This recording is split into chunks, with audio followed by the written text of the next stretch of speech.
Hello students, welcome to Step Up Academy. मैं हूं doctor Ananya Dixit, आपकी बायोलॉजी एजुकेटर।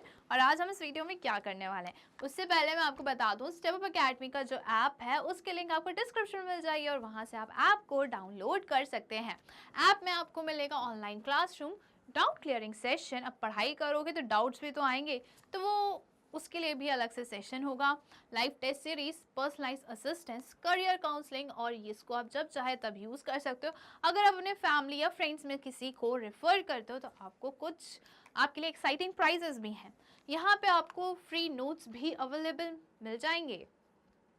और जो सेवा अकेडमी की वेबसाइट है उसकी लिंक भी आपको डिस्क्रिप्शन में मिल जाएगी, आप वो भी चेक कर सकते हो, जहाँ पे आपको मिलेगा free study package, updated playlist of all subjects for classes 6 to 12।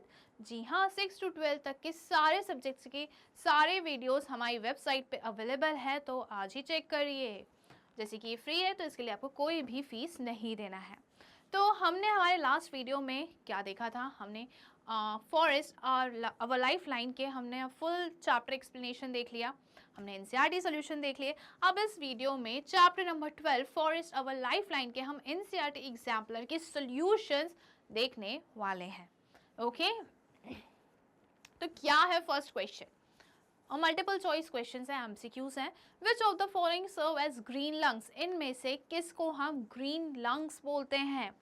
तो green pigment of the plant, plants का जो ग्रीन पिगमेंट है, दैट मीन्स क्लोरोफिल को क्या हम ग्रीन लंग्स बोलते हैं? नहीं, तो फॉरेस्ट को बोलते हैं, किचन गार्डन्स को बोलते हैं, ग्रीन हाउस गैसेस को बोलते हैं।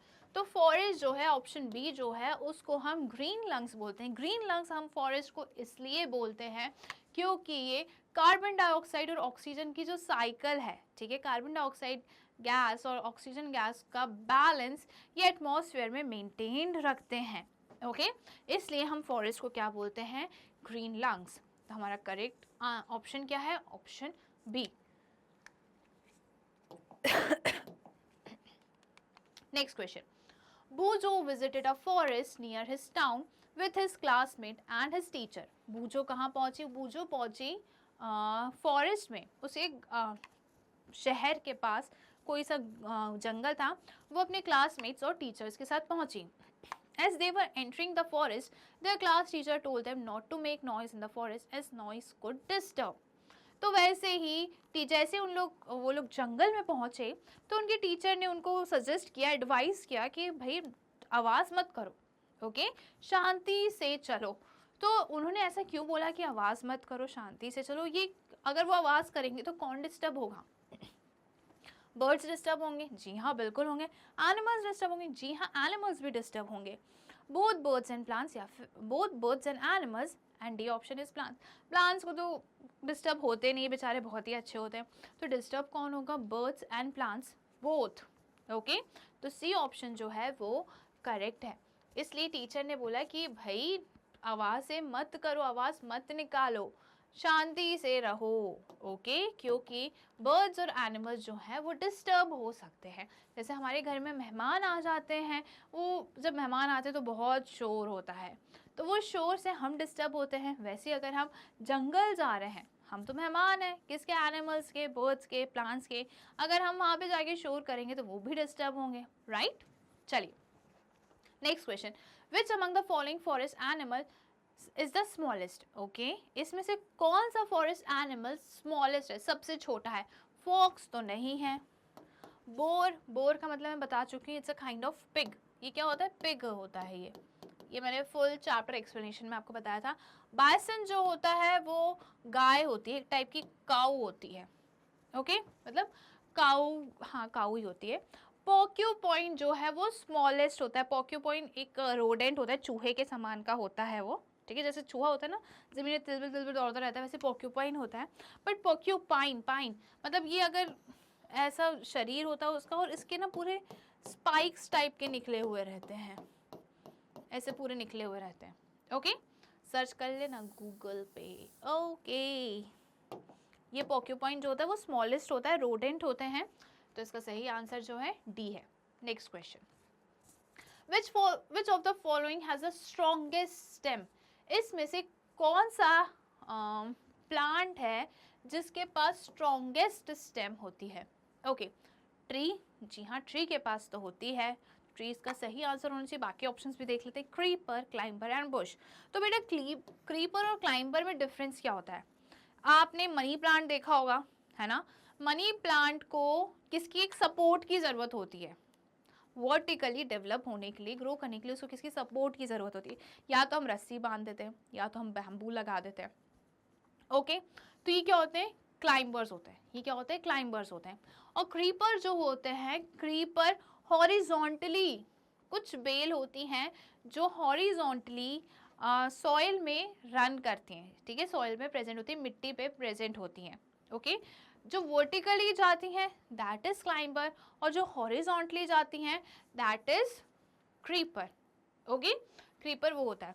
और बुश क्या होता है? Bush is another name for shrub. तो श्रब्स भी जो होते हैं वो क्या होते हैं? वो स्मॉल होते हैं, तो उनकी स्टेम इतनी स्ट्रॉन्ग नहीं होती है। तो ऑप्शन ए जो है वो सही है, ट्री हम मार्क करने वाले हैं। ओके, चलिए नेक्स्ट क्वेश्चन पे हम चलते हैं। Which of the following is not prepared from the wood obtained from forest? इसमें से कौन सी चीज है जो फॉरेस्ट वुड से नहीं बनता है? जो वुड हमें फॉरेस्ट से अवेलेबल हो रही है, जो वुड हमें फॉरेस्ट से मिल रही है, उससे इनमें से कौन सी चीज़ है जो नहीं बनती है? ठीक है, नहीं, नॉट प्रिपेयर्ड। पेपर तो भाई बनता है, थर्मोकॉल नहीं बनता है, ओके, मैच स्टिक भी बनता है, प्लाईवुड भी बनता है। तो हमारा सही आंसर जो है ना थर्मोकॉल होना चाहिए। सही आंसर क्या होना चाहिए? थर्मोकॉल। बी जो है वो करेक्ट आंसर है। Next question, which of the following is not the name of a tree? इसमें से कौन सा है इसमें 3-4 नाम लिखे गए हैं, ओके, तो हमें सही ऑप्शन चूज करके बताना है कि इनमें से कौन सा ऑप्शन सही है जो हमें प्लांट का नाम नहीं बता रहा है, जो हमें ट्री का नाम नहीं बता रहा है। टीक तो होता है, साल भी होता है, पॉक्यूपाइन जो है वो तो जानवर है ना, अभी हमने थोड़ी देर पहले पढ़ा था, और कचनार जो है वो भी ट्री का नाम है। तो इसका ऑप्शन सी जो है वो सही है। पॉक्यूपाइन क्या होता है? रोडेंट होता है जिसके स्पाइक्स निकले रहते हैं, स्पाइन्स निकले रहते हैं, ठीक है। तो answer C is the correct. Next question, pick the option which gives the names of a trees and animals respectively from the following। Okay, हमें एक ऐसा ऑप्शन इसमें से निकालना है जो सबसे पहले जिसमें ट्री का नाम लिखा हो, फिर एनिमल का नाम लिखा हो। ओके, पहले ट्री का देन एनिमल का। सीमल एंड हॉर्नबिल। तो सीमल तो ट्री का नाम है, बट हॉर्नबिल जो है वो बर्ड का नाम है। साल एंड खायर, ये दोनों ही ट्री के नाम है। Okay, chinkara, blue bull, blue bull, okay, तो वो ट्री है, और ये ब्लू बुल जो है वो क्या है? वो है क्या? एनिमल है। ओके, नीम एंड पलाश दोनों ही ट्री के नाम है। Next question, pick the option which gives the names of a tree and animal respectively from the following. अब यहाँ पे क्वेश्चन में ये बोला गया है कि हमें ऐसा ऑप्शन ढूंढना है जिसमें पहला नाम ट्री का हो और दूसरा नाम एनिमल का हो। ओके, सीमल एंड हॉर्नबिल जो है वो सही है, ठीक है, ट्री है ये, और ये एनिमल है, बर्ड है ये। ओके, साल एंड खैर जो है ये दोनों ट्री के नाम है। मेरे ख्याल से तो ऑप्शन ए सही है, बाकी सारे ऑप्शंस देख लेते कि क्यों गलत है। ओके, तो chinkara and blue bull, chinkara और ब्लू बुल जो है दोनों ही एनिमल्स के नेम है। चिनकारा जो होता है एक टाइप का डियर है, ओके, और ब्लू बुल जो है जिसे नाम सुना होगा नील गाय, ब्लू बुल हम बोलते हैं उसको। ओके, नीम एंड पलाश जो है ये दोनों ही प्लांट्स के नाम है। ओके, तो ये गलत है, दोनों प्लांट्स के नाम है, ये दोनों एनिमल्स के नाम है, ये भी दोनों प्लांट्स के नाम है। तो ऑप्शन ए जो है वो सही है। ओके, चलिए next question, which of the following product is not obtain from a forest? इनमें से कौन सा प्रोडक्ट है जो फॉरेस्ट से नहीं मिलता है? हमें हनी मिलता है, कैटेकू मिलता है, गम मिलता है, जिंजर जो है वो हमें नहीं मिलता। कैटेकू क्या होता है? अगर आपने मेरा फुल चैप्टर एक्सप्लेनेशन देखा हो तो मैंने उसे बताया था, कैटेकू का मतलब होता है कत्था, जो पान में यूज करते हैं ना कत्था, दैट इज कैटेकू। ओके, तो जिंजर की तो खेती होती है तो वो हमें फॉरेस्ट से नहीं मिलता। बाकी गम, हनी, कैटेकू हमें कहाँ से मिलता है? फॉरेस्ट से मिलता है। ओके, तो ऑप्शन डी जो है वो सही है। Next question, the branchy part of tree above the stem is known as. जो स्टेम के अबव जो हमें ब्रांचेस दिखती है, जहाँ पे बहुत सारी पत्तियाँ होती हैं, ओके, दिस पार्ट, ये वाले पार्ट को हम क्या बोलते हैं? तो ये वाले पार्ट को हम क्राउन बोलते हैं। Crown, canopy, sapling, humus. तो हमारा ऑप्शन ए जो है वो सही है। Okay, option A is the correct. Now, forest are not responsible for, इसमें से फॉरेस्ट से हमें क्या नहीं मिलता, किस चीज के लिए फॉरेस्ट रिस्पॉन्सिबल नहीं है? प्रोवाइडिंग मेडिसिनल प्लांट्स, इसके लिए तो है फॉरेस्ट रिस्पॉन्सिबल, नॉट वाला हमें देखना है। Okay, maintaining the flow of water into the stream, जी हाँ ये भी फॉरेस्ट करता है, तो ये ऑप्शन तो गलत है। क्रिएटिंग फ्लड कंडीशंस, ये सही है। ये ऑप्शन सही इसलिए क्योंकि हमें बोलना है, बताना है कि फॉरेस्ट फ्लड्स के लिए रिस्पॉन्सिबल नहीं होते, बल्कि फॉरेस्ट जो है फ्लड्स को प्रिवेंट करते हैं। ठीक है, बाढ़ आने से फॉरेस्ट रोकते हैं। फॉरेस्ट कभी भी बाढ़ नहीं लेकर आते। वो कैसे रोकते हैं? फॉरेस्ट में क्या प्रेजेंट होते हैं? प्लांट्स। प्लांट्स की जो रूट्स होती हैं वो वाटर को अब्जॉर्ब कर देती हैं और सॉइल को एनेबल करती है, सॉइल को हेल्प करती हैं कि वो वाटर को होल्ड करके रखे। ओके, तो फॉरेस्ट जो है वो फ्लड जैसी कंडीशंस पैदा नहीं करते, वो फॉरेस्ट फ्लड्स के लिए रिस्पॉन्सिबल नहीं है, बल्कि वो फ्लड्स को क्या करते हैं? प्रिवेंट करते हैं। Absorbing rain water and maintaining water table, जी हाँ बिल्कुल फॉरेस्ट इसके लिए तो रिस्पॉन्सिबल है। तो ऑप्शन जो सी है वो हमारा करेक्ट है। नेक्स्ट क्वेश्चन क्या है? Very short answer type question. Okay, हमें यहाँ पे शॉर्ट आंसर टाइप क्वेश्चन दिए हैं, उसके आंसर्स देते हैं हम। Paheli, while moving in a forest, observed that there was no noise pollution, though lots of heavy vehicles were passing from the nearby highway. Explain why. जब पहेली forest में अंदर घूम रही थी तो उसने ऑब्जर्व किया कि यार फॉरेस्ट में तो कोई भी नॉइस पोल्यूशन नहीं है। अब जब हम टाउन में रहते तो हमें हॉर्न मारने की आवाज़, कहीं पे कंस्ट्रक्शन की आवाज़, सारी आवाज़ें, शोर शराबा हमें सुनाई देता है। बट फॉरेस्ट में ऐसा कोई भी शोर नहीं था, नॉइस पोल्यूशन था ही नहीं, बल्कि फॉरेस्ट के बाहर जो रोड जा रही थी, रोड पास हो रही थी, वहाँ से बहुत सारी गाड़ियाँ जा रही थी। ओके, बट फिर भी फॉरेस्ट में इतने नॉइस पोल्यूशन नहीं था। क्यों नहीं था? क्योंकि फॉरेस्ट जो है ये सारे नॉइस पोल्यूशन को क्या कर लेता? अब्जॉर्ब कर लेता है। Trees in the forest absorb sound of the nearby areas and help to reduce noise pollution. Trees कितने प्यारे होते हैं, कितने अच्छे पेड़ होते हैं यार, इतनी सारी चीज़ें वो हमारे लिए कर रहे हैं। अब वो नॉइस पोल्यूशन को भी क्या कर रहे हैं? अब्जॉर्ब कर रहे हैं। ओके, फॉरेस्ट में क्या प्रेजेंट है? ट्रीज, और ट्रीज जो है वो नॉइस पोल्यूशन को अब्जॉर्ब कर रहे हैं, जिसके कारण जितनी भी साउंड्स आ रही हैं, जितनी भी नॉइस हो रही है, आवाज़ आ रही है, ट्रीज उनको अब्जॉर्ब करके नॉइस पोल्यूशन को कम कर देते हैं। Hence, Paheli while moving in a forest did not feel noise of heavy vehicles passing from the nearby highway. इसलिए पहली जैसे फॉरेस्ट में जब घूम रही थी इसलिए उसको बाहरी वाहनों, ठीक है, हैवी व्हीकल्स को क्या बोलते हैं? भारी वाहनों, है ना। तो जो गाड़ियाँ थी उनकी आवाज़ नहीं हो आ रही थी, बल्कि गाड़ियाँ जो है हाईवे से जा रही थी तब भी। Okay, next question, state whether the following statements are true or false, if false give the correct statement. Okay, हमें यहाँ पे ट्रू और फॉल्स देना बताना है, और अगर कोई स्टेटमेंट फॉल्स है तो उसका हमें करेक्ट स्टेटमेंट भी देना है। Forest influence climate, water cycle and air quality, जी हाँ बिल्कुल सही बात है, ट्रू है ये। जो फॉरेस्ट है वो क्लाइमेट को भी इन्फ्लुएंस करता है, वाटर साइकिल और एयर क्वालिटी को भी इन्फ्लुएंस करता है। In a forest trees from the upper most layer followed by herbs, the shrubs from the lowest layer of vegetation. बिल्कुल नहीं, ये गलत है। क्यों गलत है? ओके, तो सबसे पहला क्या आता है? सबसे पहला आता है कैनोपी, जो क्या बनाता है? रूफ बनाता है, तो ये बिल्कुल ट्रीज का होता है। फिर आता है understorey, then comes shrubs, and then comes herbs. तो हर्ब्स जो होते हैं वो लोएस्ट होते हैं, हर्ब्स जो होते हैं लोएस्ट होते हैं। टॉप मोस्ट तो ट्री होते हैं, अपर मोस्ट ट्री होते हैं जो कैनोपी बनाते हैं। Then comes understorey, understorey के बाद आते हैं श्रब्स, और श्रब्स के बाद आते हैं हर्ब्स। तो हर्ब्स सबसे लोएस्ट होते हैं, और यहाँ पे क्या लिखा है? Trees from the upper most layer followed by herbs. Trees के बाद सीधे हर्ब्स नहीं आते, ट्रीज के बाद आते हैं श्रब्स, और हर्ब्स जो हैं वो लोएस्ट लेयर बनाते हैं वेजिटेशन का। ठीक है, तो ये फॉल्स है। The forest keeps on growing and changing and can regenerate. जी हाँ, फॉरेस्ट जो है वो बढ़ता जाता है, रीजनरेट होता जाता है। ओके, तो ये भी चीज ट्रू है। Forest protect the soil from erosion, बिल्कुल सही बात है, this one is true. Forest जो है वो सॉइल इरोजन को क्या करता है, प्रिवेंट करता है। ओके, फॉरेस्ट किससे बना है, पेड़ों से, प्लांट से।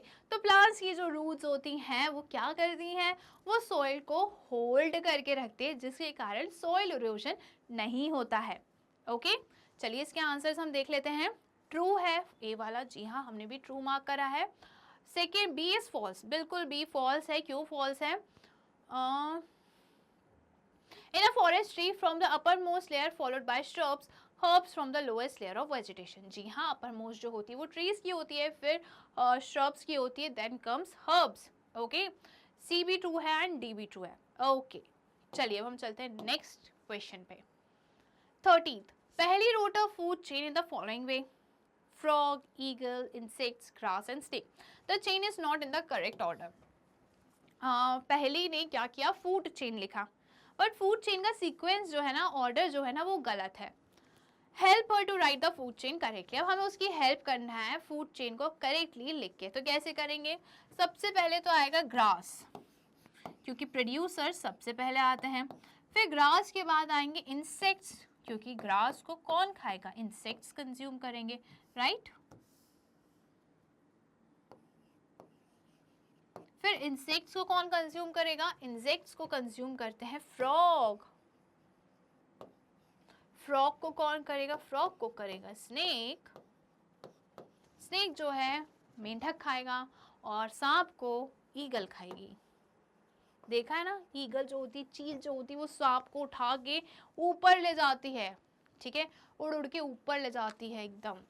तो ये जो है इसका करेक्ट सीक्वेंस है। हम आंसर चेक कर लेते हैं। Grass, insects, frog, snake and eagle. The correct food chain is as follows. सबसे पहले ग्रास आया, फिर इंसेक्ट, देन फ्रॉग। फ्रॉग को किसने कंज्यूम किया, स्नेक ने। स्नेक को किसने कंज्यूम किया, ईगल ने। चलिए next question. Give names of any 4 birds which you expect to see in a forest. हमें ऐसे 4 बर्ड्स का नाम बताना है जो हमें जंगल में मिलती हैं। तो जंगल में कौन कौन सी बर्ड्स हमें मिलती हैं? जंगल क्रो, मायना, किंगफिशर, कोयल, हॉर्नबिल, ईगल, ये सारी चीज़ें आप लिख सकते हो। ठीक है, ये सारे बर्ड्स जो है हमें कहाँ मिलती है, फॉरेस्ट में मिलती हैं। ओके, चलिए ये सब बर्ड्स का नाम है। Next question. 2 friends share their experience of their vacation trip to different forest. Okay, दो दोस्त थे, दो दोस्त ने अपने वेकेशन ट्रिप के बारे में बताया। उन्होंने अपने ट्रिप के बाद, छुट्टियां लगी थी, वेकेशन चल रही थी, और उन छुट्टियों पे वो लोग घूमने गए थे। अब दोनों दोस्त जो थे वो अलग अलग फॉरेस्ट घूमने गए थे, अलग अलग जंगल घूमने गए थे, और उन्होंने अपने एक्सपीरियंस शेयर करे। आप भी कहीं घूमने जाते हो, अभी स्कूल खुलेंगे, सॉरी स्कूल जब खुलते हैं तो आप क्या करते हो, आप भी अपने फ्रेंड्स को डिस्कस करते हो, अरे मैं तो यहाँ गई थी, तू कहाँ घूमने गई थी? मैं नानी के घर जाती हूँ, मुझे ये मिलता है, वो मिलता है। मैं तो मनाली गई थी, मैं साउथ गई थी। तो आप सब चीज़ें डिस्कस करते हो कि हम कहाँ कहाँ घूम कर आए वेकेशन में। तो वैसे ही 2 दोस्त थे, वो भी कर रहे थे। Do you think they would have seen the same type of plants and animals during their respective trips? 2 दोस्त थे, वो अलग अलग जंगलों में गए थे। ओके, अब हमें ये पूछा गया है कि जो दोनों दोस्त थे जो अलग अलग जंगलों में गए थे, क्या उनको एक ही टाइप के प्लांट्स और एनिमल्स देखने को मिले होंगे? वो हमें बताना है। तो इसका आंसर जो है वो है नो। दोनों फ्रेंड्स अलग अलग जंगलों में गए थे, तो उनको अलग अलग टाइप के पेड़ और एनिमल्स, जानवर देखने को मिले होंगे। ठीक है, जो फॉरेस्ट में जो एनिमल्स और प्लांट्स प्रेजेंट होते हैं वो डिपेंड करता है कि वहाँ का हैबिटेट कैसा है, वहाँ का क्लाइमेट कैसा है। ओके, क्लाइमेट के बेसिस पे डिसाइड होता है कि वहाँ उस जंगल के पेड़ कौन से होंगे। No, they would not have seen the same type of plants and animals. उनको एक जैसे एनिमल्स और प्लांट्स नहीं उन दोनों ने देखे होंगे। ठीक है, This is so because climatic condition in the two forests would vary, leading to variation in the types of plants and animals found there. Okay तो यहाँ पे क्या लिखा है, जो दो दोस्त थे वो अलग अलग फॉरेस्ट में गए थे तो उनको अलग अलग टाइप के पेड़ और जानवर मिले होंगे, उनको सेम पेड़ और जानवर नहीं मिले होंगे। क्यों? इसलिए क्योंकि जो क्लाइमेटिक कंडीशन है, ठीक है, जो वहाँ का क्लाइमेटिक होता है, जो वहाँ का हमें क्या बोलना चाहिए, वेदर होता है, क्लाइमेट जो होता है, वेदर जो होता है शॉर्ट टाइम के लिए होता है, क्लाइमेट जो होता है वो बना हुआ रहता है। ओके तो क्लाइमेटिक कंडीशन अलग अलग होता है हर जगह का। क्लाइमेटिक कंडीशन के चलते दोनों फॉरेस्ट अलग होंगे, तो उनमें जो प्लांट्स और एनिमल्स होंगे उसमें भी वेरिएशन हमें देखने को मिलेगा। ओके अगर हम नॉर्थ जाते हैं, नॉर्थ साइड में जाते हैं तो वहाँ के ट्रीज कैसे होते हैं, पाइन ट्रीज होते हैं, वहाँ के पाइन ट्रीज होते हैं, ऐसे ट्रीज होते हैं वहाँ पे। क्यों ऐसे ट्रीज होते हैं? क्योंकि नॉर्थ में क्या होता है, स्नोफॉल होती है, स्नोफॉल होती है तो स्नोफॉल प्लांट से नीचे गिर जाए, जो स्नो है, जो बर्फ है वो प्लांट से नीचे गिर जाए, इसलिए पाइन ट्रीज हमें नॉर्थ में देखने को मिलते हैं। ओके तो ऐसे क्लाइमेटिक कंडीशन के चलते हर जगह के फॉरेस्ट के प्लांट्स और एनिमल्स भी अलग अलग होते हैं। Now next question. A bunch of seedlings was seen sprouting on a heap of animal dropping in a forest. How do you think is the seedling benefited from the animal dung? Okay, क्या देखा कि a bunch of seedlings was seen sprouting. अब क्या हुआ कि animals dung पड़ा था, dung मतलब shit. ओके एनिमल्स डंक में कुछ सीड्स थे और वो सीड्स जो थे उसमें से स्प्राउट्स आने लग गए थे। ये सीड है, आपको सुबह एग्जाम्पल थोड़ा अजीब हो जाएगा but let me explain you कि मम्मी स्प्राउट्स देती हैं, ठीक है, कुछ दालें होती हैं उसको पानी में भिगो के रख देती हैं और सुबह जब देखोगे 2-3 दिन बाद तो उसमें क्या आता है, छोटे छोटे ब्रांचेस निकल आते हैं, है ना, तो वो क्या होता है, स्प्राउट्स होता है। वो क्या होता है, स्प्राउट्स, सीड्स के जब स्प्राउट्स निकल आते हैं तो उन्होंने क्या हुआ कि जो एनिमल शिट था, डंग था, उसमें कुछ सीड्स थे। अब सीड्स में क्या आने लगे, स्प्राउट्स आने लगे। ओके स्प्राउट्स आने लगे तो हमें ये बताना है कि एनिमल डंग से सीडलिंग को क्या बेनिफिट हुआ कि उसमें से स्प्राउट्स आने लगे। तो एनिमल डंग में मॉइस्चर और न्यूट्रिएंट्स प्रेजेंट था जिसके कारण सीड जो थे वो जर्मिनेट हो गए। ओके सीड स्प्राउट्स और germinate only in the presence of moisture. Okay seed और सीड स्प्राउट तभी जर्मिनेट होता है, सीड्स तभी स्प्राउट्स दिखाते, तभी जर्मिनेट होते जब उनको मॉइस्चर मिलता है, तभी मम्मी पानी से निकाल के बांध देती है, मॉइस्चर देती है उसको, है ना। Seeds present on animal dung germinated because they received adequate moisture from animals dung. Seed जो एनिमल डंग में प्रेजेंट था वो जर्मिनेट हो गया क्योंकि डंग से सीड को जितना भी मॉइस्चर उसको चाहिए था जर्मिनेट होने के लिए वो उसको मिल गया, सफिशिएंट अमाउंट में मॉइस्चर प्रेजेंट था। Further growth of seedling is supported by the nutrients provided by the animal Dang. Okay तो यहाँ पे क्या लिखा है कि सीडलिंग की ग्रोथ के लिए न्यूट्रिएंट्स चाहिए था और वो न्यूट्रिएंट्स भी किससे मिल गए, एनिमल डंग से वो न्यूट्रिएंट्स भी मिल गए। ओके सीडलिंग और सीड जब स्प्राउट्स और जर्मिनेट करते हैं तब उनको मॉइस्चर और न्यूट्रिएंट्स की ज़रूरत होती है। वही एनिमल डंग में जब सीड्स स्प्राउट्स और जर्मिनेट हो गया तो क्यों हुआ, क्योंकि एनिमल डंग में मॉइस्चर प्रेजेंट था और न्यूट्रिएंट्स प्रेजेंट था, इसलिए हमें जर्मिनेशन देखने को मिला। ओके अब हम चलते हैं नेक्स्ट क्वेश्चन पे और हमें यहाँ पे क्या करना है, मैच द कॉलम। 2 कॉलम से हमें यहाँ पे कॉलम 1 कॉलम 2, तो कॉलम 1 को हमें कॉलम 2 से मैच करना है। ओके तो ए क्या है, डिकम्पोजर्स। डिकम्पोजर्स क्या होते हैं, माइक्रो ऑर्गेनिजम्स होते हैं, तो यहाँ पे हम लिख देते हैं decomposers are microorganism. Okay third B क्या है, कैनोपी। कैनोपी जो होता है वो क्या बनाता है, वो ब्रांचेस होती हैं ट्रीज की, है ना, जो फॉरेस्ट का क्या बनाती हैं, रूफ बनाती हैं। तो फिफ्थ जो है ब्रांचेस ऑफ टॉल ट्रीज वो हम यहाँ पे लिखने वाले हैं। Then porcupine. पॉक्यूपाइन क्या होता है, डेड प्लांट नहीं होता है, हैबिटेट फॉर वाइल्ड लाइफ नहीं, माइक्रो ऑर्गेनिज्म मार्क कर चुके। वाइल्ड एनिमल, पॉक्यूपाइन जो है वो वाइल्ड एनिमल है तो इसका फोर्थ ऑप्शन जो है वो सही है। देन डी में है ह्यूमस। ह्यूमस क्या होता है? Humus are okay dead plants and animals tissue. Dead plants and animals पे डिकम्पोजर्स एक्ट करते हैं और क्या फॉर्म करते हैं? ह्यूमस फॉर्म करते हैं। तो ह्यूमस का सही ऑप्शन होगा, किससे मैच करेगा ये? फर्स्ट से। Then forest. फॉरेस्ट क्या है? हैबिटेट फॉर वाइल्ड लाइफ, ये वाइल्ड लाइफ का घर है। तो ये सारे जो हैं हमने मैच कर चुका है कॉलम 1 को कॉलम 2 से। चलिए हम इसका आंसर देख लेते हैं। ए का थर्ड, बी का फोर्थ, सिक्स का क्या है? सॉरी, बी का फिफ्थ है, सिक्स का fourth, D first and E second. Second था, मैंने फर्स्ट मार्क कर दिया।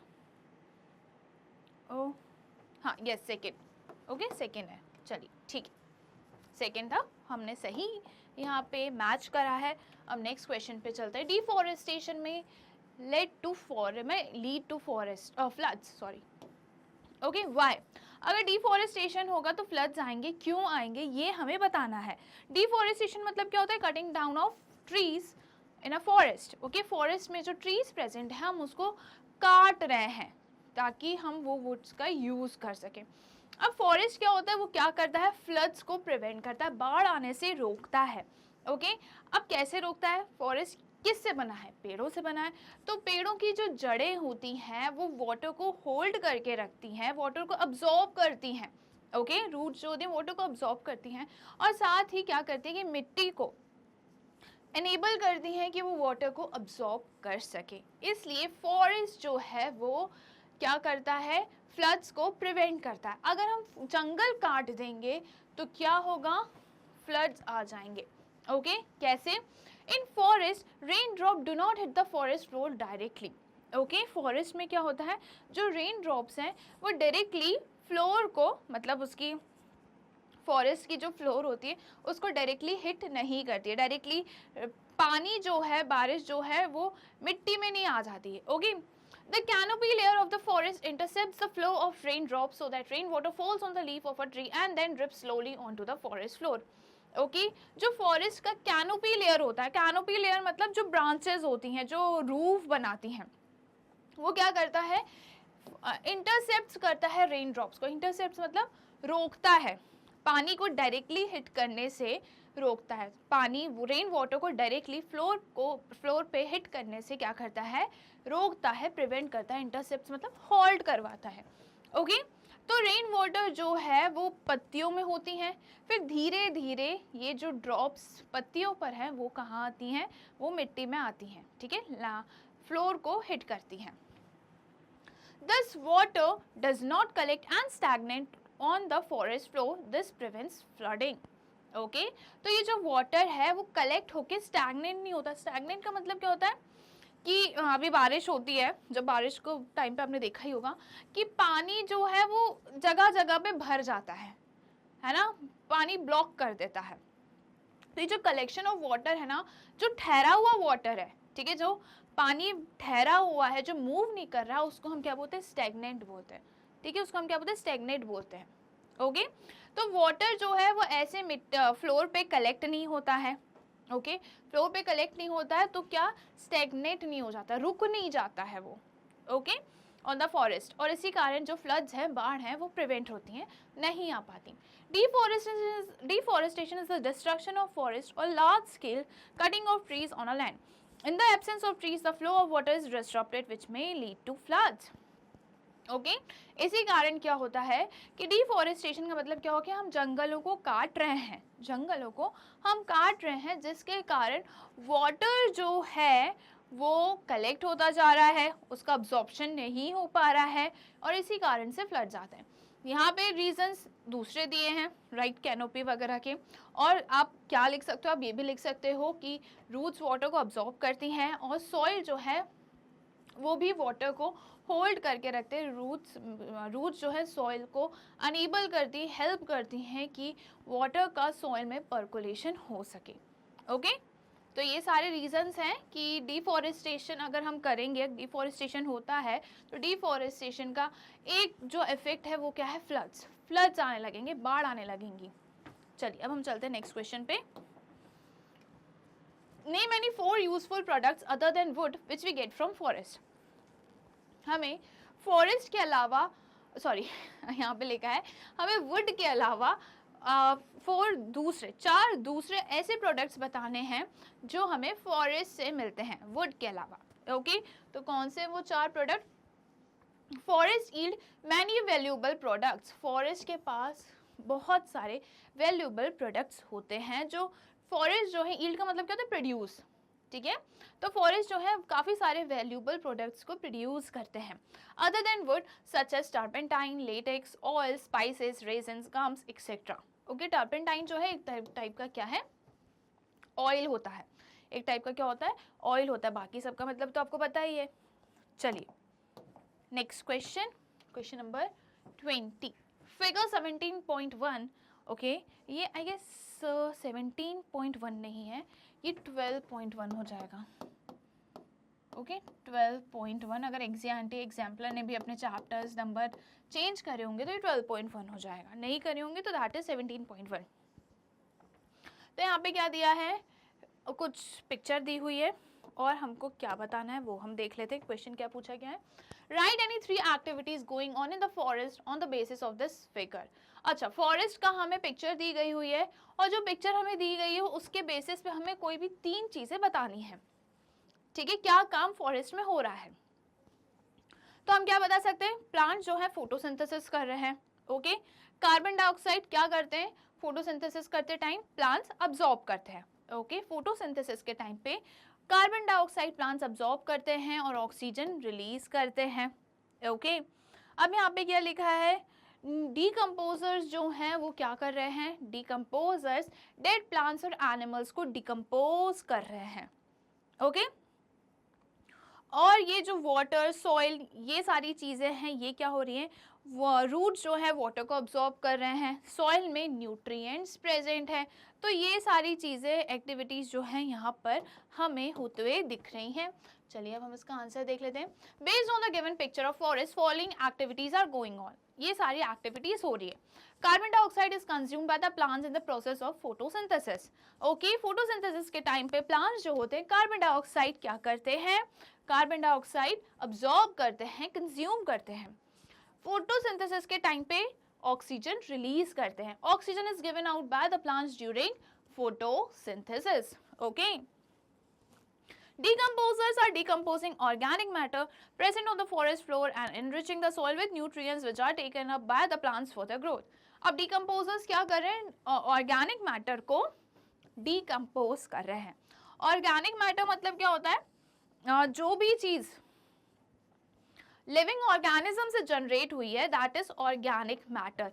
हम सुनते हैं ना कि organic farming, inorganic organic farming हम सुनते तो उसका मतलब क्या होता है कि उसमें सारी चीज़ें जो हैं ऑर्गेनिक मैटर्स यूज हुए हैं। ओके, उसमें कुछ भी केमिकल्स, कोई भी केमिकल्स यूज़ नहीं हुए हैं। पेस्टिसाइड्स, हर्बिसाइड, ये सारी चीज़ें, इंसेक्टिसाइड्स वगैरह यूज़ नहीं हुए हैं। जो भी हम ऑर्गेनिक फार्मिंग के बारे में सुनते हैं दैट मीन्स वो ऐसे एग्रीकल्चर कर रहे हैं, ऐसा फार्मिंग कर रहे हैं जिसमें कोई भी केमिकल्स का यूज़ वो नहीं करते हैं।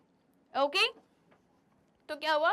डिकम्पोजर्स जो होते हैं वो ऑर्गेनिक मैटर को डिकम्पोज करते हैं। ऑर्गेनिक मैटर मतलब जो भी चीज़ लिविंग ऑर्गेनिज्म से जनरेट हो रही है that is organic matter. Organic matter कहाँ प्रेजेंट होता है? फॉरेस्ट फ्लोर पे, ठीक है। फॉरेस्ट का जो फ्लोर है वहाँ पे प्रेजेंट होता है और जैसे ही डिकम्पोजर्स डिकम्पोज करते हैं ऑर्गेनिक मैटर को, तो ऑर्गेनिक मैटर में जो भी न्यूट्रिएंट्स हैं वो कहाँ ले जाते हैं? उसको कहाँ पहुँचाते हैं? वो सॉइल में, मिट्टी में। और इस तरह से मिट्टी जो होती है उसमें न्यूट्रिएंट्स का जो लेवल है वो बढ़ जाता है। Okay, enriching the soil with nutrients which are taken up by the plants for growth. और ये जो मिट्टी में न्यूट्रिएंट्स हैं, सॉइल में न्यूट्रिएंट्स है, उसको कौन लेगा? उसको प्लांट्स लेंगे। सॉइल से रूट जो है मिनरल्स को अब्सॉर्ब करेंगी ताकि प्लांट्स अच्छे से ग्रोथ और डेवलपमेंट शो करें। Now next question, People say that nothing goes waste in a forest. Can you explain how? लोग बोलते हैं कि फॉरेस्ट में कोई भी चीज़ वेस्ट नहीं होती। कैसे नहीं होती वो हमको बताना है। तो देखते हैं। Forest work as a self sustaining system in nature. ये क्या होता है? सेल्फ सस्टेनिंग नेचर सिस्टम है ये। इसकी देख रेख की किसी को कोई ज़रूरत नहीं है। ये खुद ब खुद सस्टेन हो जाएगा, खुद ब खुद सर्वाइव कर जाएगा, करता है, कर जाएगा नहीं, करता है। ओके, तो ये क्या है, सेल्फ सस्टेनिंग है, वेस्ट जनरेट भी करता है, उसको यूज भी करता है, बैलेंस बना के रखता है हर चीज में। Okay, whatever is produced in the forest is utilized by different components of the forest and is naturally recycled. Okay, जो भी प्रोड्यूस होता है फॉरेस्ट में, जो भी प्रोडक्शन होता है फॉरेस्ट में, उसको कोई ना कोई ऑर्गेनिज्म यूज कर लेता है। Okay, is utilise by different components of forest, कोई ना कोई कंपोनेंट जो है फॉरेस्ट का वो उसको यूज कर लेता है। और इसी तरह से जो भी चीज़ प्रोड्यूस हो रही है, जो भी चीज़ वेस्ट है, वो सब क्या होती है, रिसाइकल हो जाती हैं। Okay, all animals whether herbivores, carnivores or omnivores depend ultimately on plants for food. ये तो हम बात कर चुके हैं जब हमने फुल चैप्टर एक्सप्लेनेशन देखा था कि जितने भी लिविंग ऑर्गेनिज्म है, जितने भी एनिमल्स हैं, वो प्लांट्स पर डिपेंडेंट है for their food, for their nutrition, चाहे डायरेक्टली या फिर इनडायरेक्टली। ओके, जैसे हर्बीवोर्स जो है वो डायरेक्टली प्लांट्स पर डिपेंडेंट है फॉर फूड, बट कार्निवोर्स जो है वो इनडायरेक्टली डिपेंडेंट है प्लांट्स पर। Okay, herbivores eat plants, carnivores eat herbivores. तो क्या हुआ, अगर कैसे प्लांट्स पे डिपेंडेंट है कार्निवोर्स, कार्निवोर्स जो है वो हर्बीवोर्स है, कार्निवोर्स जो है वो क्या खाते हैं, हर्बीवोर्स खाते हैं। ओके, हर्बीवोर्स को कंज्यूम करते हैं, और हर्बीवोर्स किसको खाते हैं, प्लांट्स को। अगर प्लांट्स नहीं होंगे तो हर्बीवोर्स नहीं बचेंगे, हर्बीवोर्स नहीं बचेंगे तो कार्निवोर्स नहीं बचेंगे। इसलिए डायरेक्टली इनडायरेक्टली सब लोग प्लांट्स पर ही डिपेंडेंट है for their food. Omnivores eat both plants and animals, omnivores जो होते हैं वो प्लांट्स भी खाते हैं और एनिमल्स भी खाते हैं। When plants and animals die, their dead remains are decomposed by microorganisms, bacteria and fungi into nutrients which are released back into the soil. Okay, तो जब ये जानवर और पेड़ मर जाते हैं तो इस पे एक्ट कौन करता है, इस पे डीकम्पोजर्स एक्ट करते हैं, उनको डीकम्पोज करते हैं, ठीक है, उनको डिग्रेड करते हैं। और ये डीकम्पोजर्स कौन होते हैं, माइक्रो ऑर्गेनिजम्स होते हैं, बैक्टीरिया एंड फंगाई होते हैं, जो ये प्लांट और एनिमल्स को किस में कन्वर्ट कर देते हैं, न्यूट्रिएंट्स में कन्वर्ट कर देते हैं। किस में कन्वर्ट कर देते हैं, न्यूट्रिएंट्स में कन्वर्ट कर देते हैं। और ये न्यूट्रिएंट्स कहाँ रिलीज करते हैं, सॉइल में। कहाँ रिलीज करते हैं, सॉइल में। तो ये न्यूट्रिएंट्स वापस प्लांट्स और एनिमल्स के रिमेन से कहाँ जाते हैं, सॉइल में। और सॉइल जो है वो एनरिच हो जाती हैं बाय दिस न्यूट्रिएंट्स और वो फर्टाइल हो जाती है। From the soil, these nutrients are absorbed by the roots of living plants. Okay? और ये जो soil में nutrients हैं, इसको कौन absorb करता है, roots absorb करती हैं। Plants की जो जड़ें हैं वो nutrients को absorb करती हैं। This is called as recycling of nutrients, due to which nothing goes waste in a forest. और इसको हम क्या बोलते हैं, nutrients को recycle करना। ओके, इसलिए फॉरेस्ट में कोई भी चीज वेस्ट नहीं होती है। Okay, next question, give any 4 factors which are responsible for the destruction of forest. हमें ऐसे कोई 4 फैक्टर्स देने हैं, रीजंस देने हैं जिसके कारण डिफॉरेस्टेशन हो रहा है, फॉरेस्ट का डिस्ट्रक्शन हो रहा है, जंगल हम काट रहे हैं। तो क्यों हो रहा है ये, तो क्या है वो 4 फैक्टर्स। तो एक तो क्या हो जाता है कि हम फॉरेस्ट को क्यों डिस्ट्रॉय कर रहे हैं, जंगल क्यों काट रहे हैं, तो हमें क्या लैंड चाहिए फॉर एग्रीकल्चर, रोड्स का कंस्ट्रक्शन करना है, इंडस्ट्रीज का कंस्ट्रक्शन करना है, हमें वुड चाहिए है, तो इसलिए हम जंगल काट रहे हैं। Deforestation is the destruction of forest or large scale cutting of trees on a land. Okay, deforest क्या है, डिफॉरेस्टेशन का मतलब क्या है, डिस्ट्रक्शन ऑफ फॉरेस्ट। फॉरेस्ट को हम डिस्ट्रक्ट कर रहे हैं, या फिर बोल सकते हैं कि हम ट्रीज को, ओके, ट्रीज को हम लार्ज स्केल पर काट रहे हैं, मतलब बहुत सारे ट्रीज को एक साथ कट कर रहे हैं। The growing human population has been the primary cause of forest destruction. जैसे जैसे ह्यूमन पॉपुलेशन बढ़ती जा रही है वैसे वैसे फॉरेस्ट का डिस्ट्रक्शन जो है वो भी बढ़ता जा रहा है। और ह्यूमन पॉपुलेशन जो इतनी बढ़ रही है, पॉपुलेशन जो इतनी बढ़ रही है, वो एक मेन रीजन है डिफॉरेस्टेशन का। Humans clear forest for the following purposes. Humans ये सारे रीजंस के कारण क्या कर रहे हैं, डिफॉरेस्टेशन कर रहे हैं। ठीक है, रोड्स बनाने के लिए, construction of roads, construction of buildings बनाने के लिए, इंडस्ट्रियल डेवलपमेंट, इंडस्ट्रीज डेवलप करने के लिए, for agriculture purposes to meet the increasing demand of food. Okay. Agriculture purposes के लिए भी हमें क्या चाहिए एग्रीकल्चर करने के लिए? एग्रीकल्चर लैंड चाहिए, है ना, जहाँ पे हम क्रॉप्स कल्टीवेट करें। तो उसके लिए भी क्या हो रहा है? डिफॉरेस्टेशन हो रहा है। Okay. There are also some natural causes of deforestation like forest fire occurring due to lightning during a storm or by friction between dry branches of trees. अब गर्मियों में आप लोग सुनते हो कि जंगल में आग लग जाती है ना? उत्तराखंड के जो जंगल है वहाँ पे आग लग जाती है। गर्मियों में ऐसा होता ही है। और गर्मियों में ऐसा क्यों होता है? क्योंकि जो वो होती है ना, क्या, पत्तियाँ, वो सूख जाती हैं। सूख के वो एक दूसरे से जब रब होती हैं, ठीक है, ड्राई लीव जब एक दूसरे से रब होती है, फ्रिक्शन क्रिएट होता है और उसके कारण आग लग जाती है और ये आग पूरे जंगल में बहुत तेजी से फैलती है। एक तो ये हो गया और दूसरा रीजन क्या हो गया? लाइटनिंग, बिजली गिर गई। एक पेड़ पे बिजली गिर गई, एक पेड़ चल रहा है उससे दूसरे पेड़ ने आग पकड़ ली, तो ऐसे आग पकड़ते पकड़ते पूरे जंगल में आग लग जाती है। तो ये क्या हो गया? नेचुरल कॉजेज हो गए डिफॉरेस्टेशन के। ओके, चलिए next question. Draw figure showing 2 animals, 2 birds and a few trees as a part of a forest. अब हमें एक फिगर शो बनाना है जिसमें हमें 2 बर्ड्स दिख रही हैं, 2 ट्रीज दिख रही हैं फॉरेस्ट की।